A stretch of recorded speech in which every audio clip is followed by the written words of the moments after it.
This story began in Spain in August of 1971 in a small town known as Belmez de la Moraleta, province of Juan, Andalusia, a rural town with a population of just over 1,800 people. The town is just over 19 square miles and has become well known to many paranormal research groups down through the years due to the chilling story of one particular home sitting inconspicuously amongst the others in the Andalusian countryside. At the time, this home belonged to a woman named María Gómez Pereira, who unknowingly was about to step out of her everyday normal life and into what was to become one of the most strangest and compelling cases of the paranormal ever recorded. On August 23, 1971, Maria had gone about her normal daily routine of cleaning her home and caring for her family when, upon moving some items around her kitchen, she became aware of something completely out of the ordinary. In the middle of her kitchen floor was an odd-looking dark shape that previously the night before had not been there. The shape was large, defined, and almost looked like a person. Maria told herself that most likely this was a stain or a reaction from chemicals in the old cement.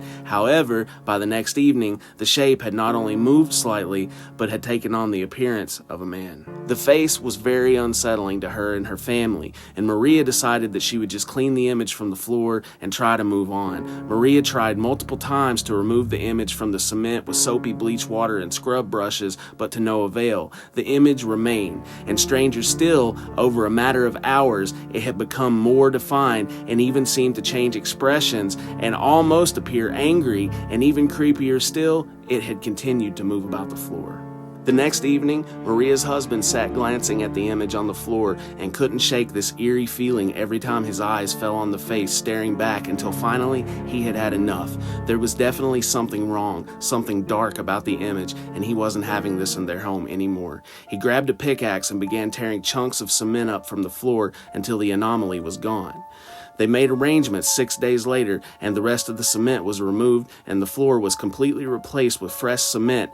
Maria and her husband breathed a sigh of relief and tried to forget the whole incident. Maria and her family continued on with their normal lives, putting the unsettling experience in the back of their minds, though the thoughts and questions revolving around the strange occurrence never completely left their minds until one day, about a week later, after the new floor had been poured, Maria's blood ran cold when she looked down to see that the face had returned, and even more startling, it was accompanied with another face. By that same evening, word of the strange occurrences in Maria's home began circling the neighborhood, and many curious locals came to see the phenomenon for themselves. People who visited the home all agreed that there was an odd and all-around bad feeling coupled with the anomalies, and urged Maria and her husband to destroy the faces and replace the floor again as soon as possible. Maria and her husband agreed with their neighbors, and what was happening within the normally peaceful home was beyond disruptive to their lives, and fearful as to where this whole spectacle was leading, they began making preparations to have the floor replaced yet again. However, all of the excitement and stories of supernatural occurrences in the community had reached the mayor, who came to the house personally to observe the faces, believing the whole thing to most likely be a hoax. Upon hearing of the couple's plans to destroy the faces a second time, he put a stop to their plans and ordered for a slab of the cement containing the faces to be removed and sent to a lab to test professionally for paints, chemicals, or dyes of any kind. While waiting for test confirmation from the lab, the mayor had several researchers look into the home itself, including Professor Yumosa, who traveled from Madrid to Belmez after hearing about the case and had done a bit of investigating himself before arriving, and found a link to at least one family who had been killed by a corrupt 17th century governor of Granada and had murdered 5 family members of a local family and had them buried in that area. The researchers began to dig down into the ground beneath the floor where the sample had been removed and made an even more chilling discovery. The home had been built over a mass grave. At first, they unearthed a few skeletal remains, but it quickly became clear that more than a few bodies had been unceremoniously buried there. Most showed signs of torture and execution, and bodies were found with their heads detached or missing. Excavation companies moved in and began unearthing not just the Pereira residence, but the ground leading up to several neighboring homes. And in the end, some reports state that many bodies were unearthed, though the exact number varies depending on the source. Most who witnessed the spectacle claim that dozens of skeletons were removed from the ground, and many still remain in the area. By this time, the lab in possession of the cement slab containing the first images had reached a conclusion after many hours of testing, and it revealed conclusively that no dyes or paint or chemicals were present in the faces. Skeptics were at a loss, the family feeling as though finding the bodies and moving them to a peaceful place of rest could finally give peace to the tormented souls of the dead, and with that they returned to their home. Fresh cement had yet again been laid, and life continued as normal for a short time. One night, while walking through her home, Maria nearly tripped over herself when she discovered that the faces had returned. This time, many more accompanied and appeared even more defined. Some would change their expression in a matter of minutes, and even more horrifying, they moved about the home into different rooms, up the walls and doors, and across the floor. Researchers were again called into the small town of Belmez, and they again tested for dyes, paints, and chemicals, and they found none. The researchers, as well as the villagers, saw the changes in the facial expressions with the faces that had manifested. None could offer an explanation that would stick, so they continued to run tests and try to explain the phenomenon. They decided to build the family a new kitchen and section off that part of the house, and to then run tests specifically in that area of the home. They put foil over the floor and sealed off that side of the living space to help reduce the possibility of fakery. Even with these new measures in place, new faces continued to appear and move about the room and into different parts of the house. Another interesting fact in the case was that even the new kitchen began to have these strange images appear, though it was an entirely new room added to the home. And in September of 1981, a paranormal investigator named Jose Martinez Romero wrote that he visited the Pereira home and personally observed the faces appearing and disappearing in the new kitchen. Yet he too could offer up no explanation outside the realm of paranormal as to the how or why this phenomenon occurred as it did. Also worth noting is the fact Jose mentioned the creepy and somewhat malevolent expressions the images at times took on during his own investigation at the now infamously dubbed House of Faces. At this point, teams of researchers decided to temporarily move the Pereiras family out of the home in order to try a new experiment.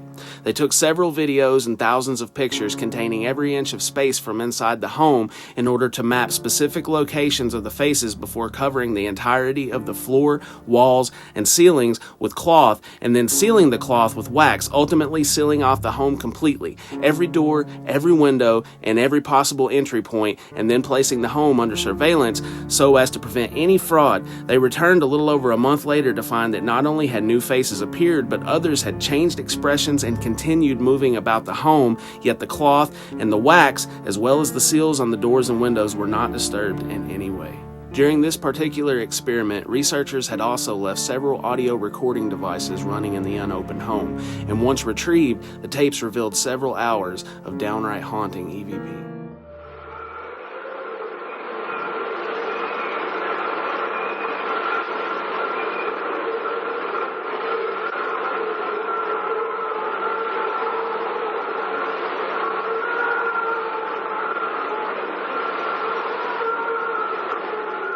Skeptics were at a loss, but the research continued for over 30 years into the phenomena occurring in the home. The faces continued to come and go. Some seemed very well defined on certain days, and at other times, seemingly due to Maria's mood, would be darker and less defined. Sometimes the faces would appear to smile, and sometimes they appeared to scream and take on almost demonic forms. This led researchers to believe that Maria may have been psychically using an ability known as thoughtography, aka psychic photography. It's believed to be an ability possessed by some to project images onto surfaces by the host using only their minds. Basically, the person would think of an image or become emotional during certain times, and whatever thoughts came into their minds could be manifested onto objects around them. There have been similar cases in history, as outlandish as this theory sounds. Skeptics and many paranormal researchers believed that the strange occurrences would come to an end after Maria passed away in 2004.